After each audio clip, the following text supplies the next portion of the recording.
Venaitura. Here's an interesting one. And I know some of y'all are looking at this like, Spacey, what is this? And, well, I already said what it was. It's Venaitura. In the age of new age RPGs with detailed graphics and wild gameplay mechanics, there is something comfortable when I play a game that gives the vibe of a classic NES RPG. But despite its possibly familiar visuals, I would say Venaitura was, if anything to me, it was surprising. Between the Dark World Radunga and the Realm of Heroes lie the mortal world of Sufana. Every life cycle, an evil tower from the Dark World rises in Sufana, bringing forth great evil and destruction. So in response, the creator chooses 4 heroes to be sent down to Sufana to destroy this tower, creating a reset and a new cycle to the world. And that's our main characters. Yeah, we aren't playing as some nobody kids, mercenaries, or underdogs. We're basically playing heroes picked by God to save the world. This is just one of the many ways that Venaitura seeks to surprise and stand out from the norm. We aren't fighting against all odds. We're super soldiers, ready to follow the heroes before us in defeating Venaitura. It's an expected victory for us to come down, sweep, and return back. So what is it specifically about this game that makes it so interesting? Well, just about everything. The visuals are something I can imagine a lot of people to be turned off about. It's very purposefully simple to, of course, harken back to the retro days. Characters are small, walk in place as their idle animation, fights are on black backgrounds, spells are shown with a simple screen flash. Yeah, sure, there aren't beautiful spell animations and dynamic fights with animated backgrounds like people have come to be used to, but I think there's something oddly comforting about this aesthetic to people. Sure, other RPGs can strive to have more complex visuals, but what if I want to play something that looks like this? I think there's beauty to that. If the idea of some retro indie games is to capture the limitations brought forth from the past and embrace that style, then I don't see any difference with this. And I'm not roasting this game's art. I personally think it's impressive in a lot of ways. From the sheer quantity of different enemy designs, and there's a lot of cool ones. This one's my favorite. But also other stuff I like I really like the art for the player characters. Being these like actors dressed up and then digitized into the game, I think it looks very striking how they all have like a certain palette to them. So I could do without all the screen flashing. I'm not sure if I'll darken all of it, it's kind of everywhere, but it is what it is. Now the next surprise on the list is actually running the game. I'm not going to go into Ranto mode, because if y'all aren't recording, it's easy to just hit the full screen button and move on. But this is what happens when I do that. Yeah. I'm not trying to be mean, but this game came out in 2021, and it uses RPG Maker 2000. I know what y'all are thinking, 2000 and what, Spacey? And no, it's RPG Maker 2000. Now that's retro. Though I gotta wonder why the author, FIM, went for this version in particular. I had this problem with Home and a few other older RPG Maker games as well, but recording in full screen resulted in a much smaller resolution than the largest windowed resolution. So while you all ended up seeing this, I had to see this. It makes me thankful that the README for this game actually pointed to a lossless scaling program that seems to look great. Sure, it was a little hard on my Chromo system, but this is pretty good for recording. Just took a little bit for me to get it all working, but I'll keep this in mind when I play more of these older RPG Maker games. Oh well, RPG Maker games made on older RPG Maker versions. So yeah, it was a little frustrating, but I'm sure the dev went through more frustrating obstacles just having to use RPG Maker 2000. And maybe if this shows anything, is that it just doesn't matter too much what version of RPG Maker any of y'all use. It's still possible to make some banger games. It just may be harder. Though with all that said, the creator of this game, FIM, did say that they're jumping to MV for the sequel, which is funny because that's still not the latest version of RPG Maker. Okay, by now y'all are probably wondering why the main character of this game is a slime. So let me address and, well, quite honestly, start actually talking about the game. This is one of those games that the player themselves end up choosing the classes to form their party from the start. I've actually been playing quite a few of these games as of late. I think it's pretty cool. And the story here is that these characters just so happen to be the 4 heroes chosen by the creator. And the player can really go to town mixing and matching all these different classes. I could have a party of 4 slimes or 4 dogs, which, yeah, there are quite a few oddity classes amongst the typical warriors, mages, and healers, but all of them have unique skill pools and weapon types they can equip. It's a big choice. Some of them, such as the champion, really go the extra mile in mixing things up, being able to dual wield. I think it's really cool to discover synergies within these parties and find a strategy that works with them. So who did I go with? Who's my all-star team ready to beat up Venaitura? Well, leading the crew is none other than the slime. I named them Tuber, short for tubular. I always give these characters random names that I think sound cool, but I do have a fear that one of these times I'm going to accidentally name these characters a word that's really offensive. I don't know, maybe that's a weird fear, but my days are numbered. But okay. A slime. Kinda spicy. But who's next? Boom. The minstrel. We're barding, baby. I always love bards, and I'm not sure why, because in most games they're pretty boring, but I think attacking with instruments is so cool. Then, the companion. Gotta choose the doggo, y'all know how it is. And I'm sure by now everyone is scratching their heads wondering what the hell I'm doing. I'm definitely making some wild moves, but not as wild as the moves of my dancer, which will be the final party member to my team. And I know what y'all are thinking. Wow, Spacey, you really did manage to craft the worst possible team comp possible. And yeah, I partially feel like a lot I have to say about the combat would be drastically different if I went for a team a lot more traditional. But the game boasts itself on having these different classes and letting me choose what I want, and to be fair, I chose 4 different classes. And I think a slime, a dog, a dancer, and some bard sent down to save the world by God is, well, I don't know, I think it's fun. Did y'all really just want me to make warrior, mage, healer, hunter? Come on. Alongside skills and base stats, classes all have their own weapon types they can equip. And the game has a surprising focus on equipment. There is large differences between weapon types, both in terms of damage multipliers on normal attacks, alongside every weapon having an innate enemy type they are super effective with some weapons stating farther weaknesses in their descriptions. And this has actually made a big enough difference for me to switch out weapons I was using to fit better for a scenario, even if their stats were less, because being super effective does a ton of damage. Alongside that, some weapons in general just have useful perks, from claws attacking twice, spears having an insta-kill chance, whips striking all enemies.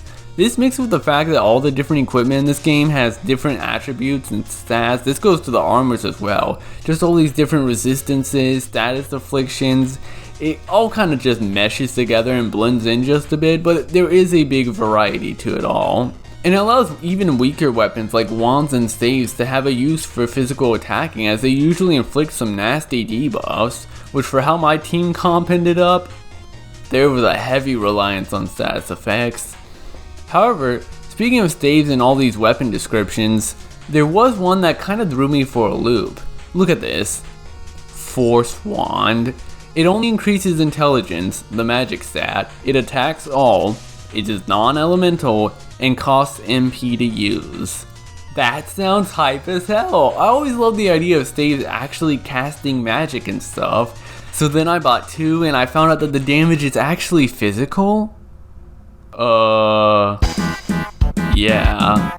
What the hell? I got ripped off! I put this on my magical characters and watched as they sweep the enemy party with no damage.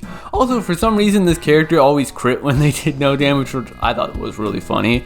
But yeah, I mean, granted, all normal attacks in this game are physical, but then why tell me it's non-elemental? All physical attacks are non-elemental by default, so if I'm being told that I'm using MP and that's non-elemental, well, buddy, I sure thought it was gonna factor in my intelligence stat, but I guess my intelligence stat was too low, and with my bard hitting the Giga Nerd build, I was ready to sweep. But yeah, it's not that big of a deal. It's just one of the many pieces of equipment and I misinterpreted it. Though it's weird that I basically come across the same weapon but better later on and it doesn't say non-elemental. Maybe I'm missing something. Luckily, slimes are mixed attackers, so I actually still use this wand throughout the game, even on bosses, because with enough buffs, I was hitting the damage cap. I don't think I've ever played an RPG where the roles of my characters shifted so much throughout it, which is surprising because these characters were chosen by me. I thought I knew what I was getting into. I could give tales of my bard disregarding all stats to work out at the library, my dancer spending most of the early game taking out most enemy parties with whip crits before they even fought back. This was hours of this game just spent watching this, and I thought it was funny. To eventually becoming the group healer, or the slime being a sword-wielding physical damage-dealing tank, to the force wand menace, to me actually delving in on learning elements when I leaned into being a mage, to finally settling back on physical slime. Or how about the companion and their evolution of being useless for the entire game? Nah, I'm playing. Random noises was basically my only chance at winning fights a lot of the time, but they did feel like dead weight. Like, yeah, I chose the meme dog pick. But I think it all just goes to show how much the player has control of their stats thanks to equipment variety. It may not look like it from these visuals and what this game might set out to do, but Venaitura has to be one of the silliest combat experiences I have ever had in an RPG. And maybe it's just because I had a very unconventional party, but this game is wild. Frustrating as hell too. And keep in mind I'm speaking for my party comp, so difficulty and fun may vary. But this is just a very one-shotty game. Everyone has low HP and the crit chance is incredibly high. Like, it's basically 60-40 on whether or not a physical attack crits. This may be one of the first RPGs I've played, at least in a long while, where physical attacks rule so much over magic. Like, why even use magic when I can crit and nearly insta-kill bosses? Y'all might think that with this high of an intelligence stat, my bard has to be destroying. And no, they were weak as hell, compared to my other party members with half that stat as an attack, landing crits. Not even mentioning weapon weaknesses enemy has. I don't even think the game bothers to explain different weaknesses associated with magic and enemy types, if that's even a thing, which just makes magic even more of a gamble. I don't know, I think it kinda sucks, but it's kinda refreshing, I guess. It's also a very heavy status effect game. Most enemy attacks usually have some status effect given with them. Even when my party members dodge the attack, they still get it, and I actually kinda hate this. There are so many different status effects that just stop the character from acting, and with how fragile everyone in this game is, losing control of a character might as well be an insta-kill. There's too many status effects for all these different equipment pieces to matter, and quite honestly, with the fact of how all the equipment pieces are stashed on the same screen as items and key items, like buddy, sorting through all this just so I can avoid the status effect this enemy wants to give me is exhausting. I don't want to hoard in this game, it takes forever. The only equipment to negate status effects completely are the ever pure earrings, which are so outrageously priced, it's like it's almost there just to taunt the player. Like, yeah, I bet y'all wish you could get rid of these status effects, but it's part of the game. But luckily, thanks to my bad memory and exploring places I had no need to explore again, I ended up getting some ever pure earrings early, and managed to equip them on my whole party by the end game. It just kinda sucks that I feel like I don't actually have an accessory slot. It's just the ever pure earring slot, like drop the fun damage up items, because with characters such as the slime, they were so slow that before they got a chance to attack, they'd often get hit by some status effect that stopped them. Bonus points if it's confusion, so then they start one-shotting my party members alongside my enemies. If the enemies got a chance to attack my party, then it was over for me. I could battle the same encounters several times, and each time would have vastly different results. There is a lot of luck. From the crits being thrown out, whether or not I get hit by a status effect, who gets hit by the status effect. Like, when I get into a fight in Venaitura, I don't know what the hell is going to happen. It was the battle of status effects, hoping my statuses would land before the enemies could hit theirs. Let's roll some dice, baby. There were days I just couldn't deal with this game, but I guess it's fun to look back on, and I did enjoy some of the boss fights, and I like that I found a niche strategy with my members, which involved the bard buffing the slime, while the dancer healed and the dog debuffed enemy stats, often resulting in me doing a ton of damage with the slime. That was fun to figure out. And don't get me wrong, I enjoy difficult games. Well, to an extent. I think a part of this was because of the party I chose. But once again, the game let me choose whoever I wanted, and I chose 4 different classes. So maybe I just played the game wrong. This is very likely a skill issue, but I just don't like the idea that the battle system is built on personally, status effects and low HP. Overworld gameplay has some interesting stuff as well. There's a large focus on searching for items. In fact, looking through pots and the like is the main way that players will find items. I found some incredible equipment in these things, full heal items, plus 10 of a certain stat up items. There is well over a combined hour of footage of my slime busting people's doors on the search. I was hungry, and I sure as hell was going to get my grubby little feelers on all that loot. Which also kind of killed shots for this game. I feel like after the halfway point of the game, I just never shopped anymore. Money became so useless outside of that one shot that had cool stuff, and if y'all played the game, then you know what happens to that. I really enjoyed the world map for this game too. Always enjoy a good world map with plenty of secrets. World maps can rule so hard.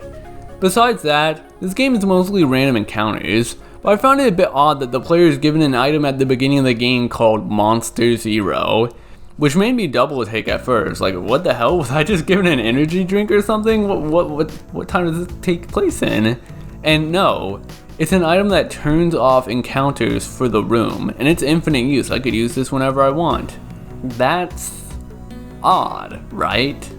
I actually forgot about the item at first, and I had thrilling runs into areas my characters weren't ready for, giving me equipment far ahead of when I should have gotten it, but I built my team on high agility, which I assumed gave me a better chance of running away. Or the tense scenarios of walking on this game's many damage tiles, wondering when I should heal, not wanting to risk entering a random encounter with my party damaged. But then it's like, why bother with any of that if I can just turn off the encounters? And don't get me wrong, I fought a lot in this game, and I mean a lot. I massacred those Pokemon trainers, but I kind of fear players that use this item too much and end up being underleveled and dying to everything.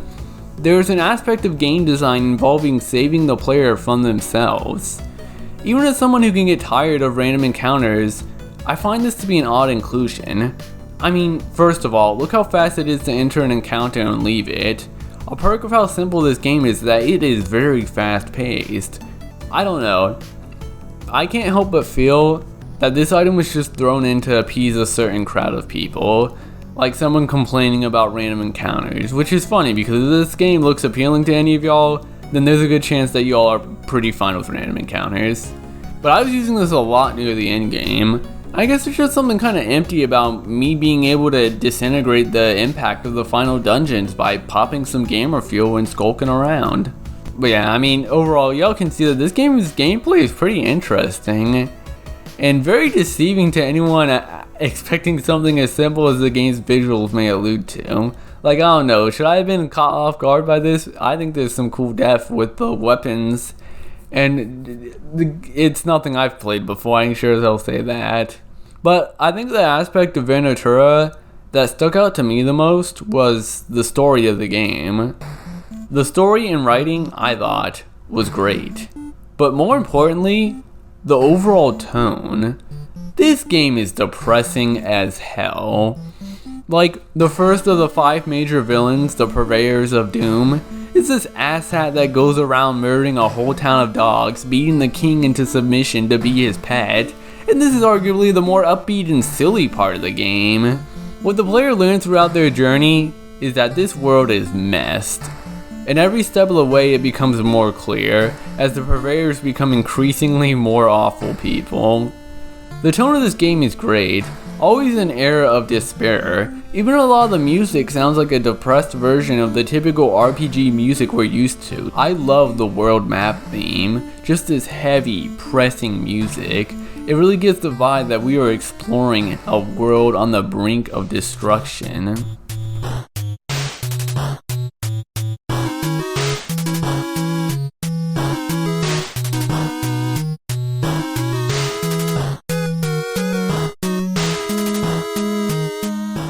One of my favorite songs has to be the theme of East Les Andes, which is probably my favorite arc of this game.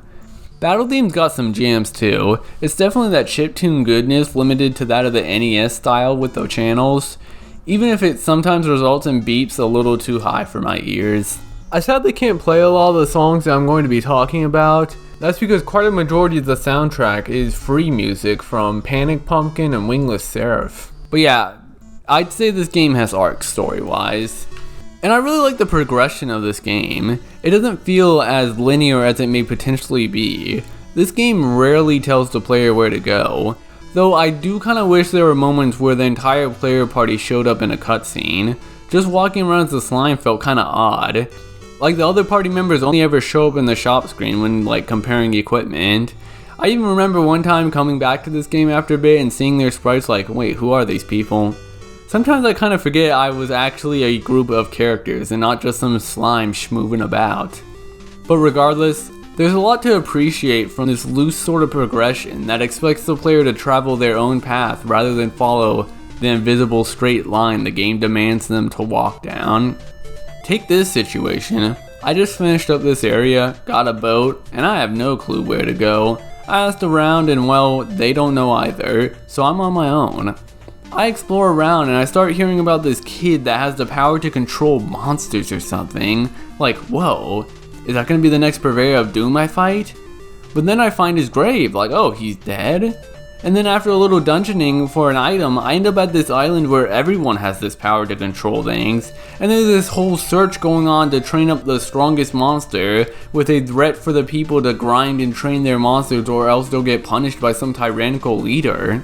So we get these desperate people abusing these monsters in hopes to just survive. And yeah, I'm suddenly invested because I found this all out in my own order and on my own. It made it feel more rewarding. Like I thought this was just some secret side quest optional area. Nobody ever told me to go to it in the game world. It felt cool. Like I had a stake in what was happening after picking up pieces from around the world. It felt real. And I don't know, I guess it's like some sort of dark take on Pokemon. Like there's characters named Red and Blue, the place is called Montopia, and we all know Pokemon invented the word Mon, much like how I invented everything else in this world. Except for Japan, of course. That was invented by Persona. But what I'm trying to say is that I like how open this game is to the player, and how I can stumble on where to go next, without even being sure if that's where I'm supposed to go. There's a lot of freedom and it makes the game feel very open. And I am invested in these scenarios. I know an RPG is interesting when I enter towns and I talk to all the NPCs and start reading up books on the lore. Even if sometimes I'm kind of tired and whenever I read a dialogue with a lot of different names, I kind of just skip the line in self-defense of my brain imploding like humada humada humada. But I do love the effort of how so many NPCs have different dialogue depending on different events and situations. It makes these people feel more like the townspeople they are, reacting to what we accomplish. And the scenario in itself is interesting. People respecting us as these godlike beings, heroes to save them. We aren't normal and we aren't them. But as the player goes on and sees more atrocities, they begin to see a rising idea that they may be godlike heroes, but the townspeople constantly bring up and wonder of who or what we're here to save. Because a lot of the time, everyone's already dead. The destruction of Venaitura isn't as much as to save the people here, more or less to restart the world. It's an endless cycle of Venaituras and suffering that these people can never escape from. I think my favorite part of this game might be the Lysandes arc. Seeing this ruler doing absolutely nothing but blocking off the destroyed town full of sick and dying people, and just walking through it all. And hell, my own disease has been kicking my butt lately, so as weird as it is, walking through this place going through my own pain was kind of a vibe. I mean, I don't look like this yet, but I mean, give me a few more months. And it also has a really good moment that this game does a lot, where it manages to convey an event occurring with no dialogue, just letting the player walk into an area and soak in what's happening. Those who have played this know what I'm talking about. Another one of my favorite moments is when the player gets to fly, and the flying theme just being this peaceful music as we do one final victory lap around the world. Separated from all the death and destruction, looking down on these people and all the suffering that took place in these landmarks. I won't go into the ending, but I did slightly fall off a bit. I didn't entirely care for the lore of the tower, but I do appreciate it in retrospect, and I think it adds a lot more to the game's world. But at the moment, I just cared more about the struggles of the normal people. But understanding the origins of the tower, even though it wasn't something I wanted to know, is still cool to find out. And the ending in itself is pretty brave. Like, I can see it angering some people at what happens, but I like it. It does fit the game. I guess there's kind of a danger with such free progression through the game, as it can get easy to feel lost. And I found moments where key items were the answer to be especially tricky. As I said, all items are on one page, so it can be hard to tell what's a key item or a piece of equipment. Like, I was fighting with daggers quite a bit, but it turns out this dagger I have here is actually a key. And I mean it, it's a key that I unlocked a door with. What? But overall, I didn't struggle too much. As I said, it's kinda nice to play a game more retro and freeform. Not interested in holding the player's hand or pointing them where to go. And I mean, chances are, if this kind of game looks appealing to any of y'all, then y'all are probably used to vague exploration. And I think it's handled well, and even exciting at points, like I mentioned with Montopia. I thought it was cool when I finally got a boat, and thought about all the areas I remembered that I couldn't explore without it. But that's Venaitura, a really solid RPG with a unique story and surprising tone that many wouldn't expect from a visually colorful and simple game would host. And one with quite a bit of replay value too. Like, I couldn't really beat any of these optional super bosses, except for like the witch, because I got lucky with that one because one of my stopping status effects worked. I would love to replay this game with a different set of characters, just to see how much my experience will change. Maybe the game will be a lot easier, more fun, maybe less. I feel like this is the kind of game that gets better on a second playthrough, when the player knows everything. It's a very fast-paced, go and do it kind of game, and that's good for replay value. But it is a little long, at least for me, like 22 hours? Still, I really enjoyed this game. It's not like I came in with any specific expectations, but I was still surprised at a lot of these ideas. Even if I'm not a particular fan of certain aspects of the combat system personally and what it was built on. And I'm glad that the indie game space allows people to make whatever they want no matter how they look. I have an appreciation for the benefits brought forth from that, and the effects of this game's visuals. It's so fast paced, no sitting through long spell animations, long cutscenes. There's so much here and it all goes by so fast. In a way that modern games so focused on wowing the players and visuals could never do. And that's pretty cool. So yeah, I'd recommend this game. It can be hard at points, and pretty depressing in terms of story, but it has fun moments, and it has such a big focus on player freedom. From choosing their own characters and exploring around and understanding the world, it was all handled really well. Just the story in general, I feel like a lot of RPGs wish they could hit the standards of writing that this one does. Which is interesting, because it's not like this is a game focused on these characters with arcs and memorable moments where characters do certain things. It's just this one-off tour in this world getting hammered by destruction, and seeing people trying to survive in drastic situations and the edge people can be pushed to. My favorite character in Venaitura is the world of Tsufana. I'm pretty curious at what people who have played the game through thought of it. Like, what characters and teams did y'all run? I'm curious. Was it hard, easy? And I'd be down to check out the sequel the creator is working on as well. But as for me, I got places to be. So I'll slap some links in the description if y'all want to check this game out and other games by FIM. I'll catch y'all in the next one.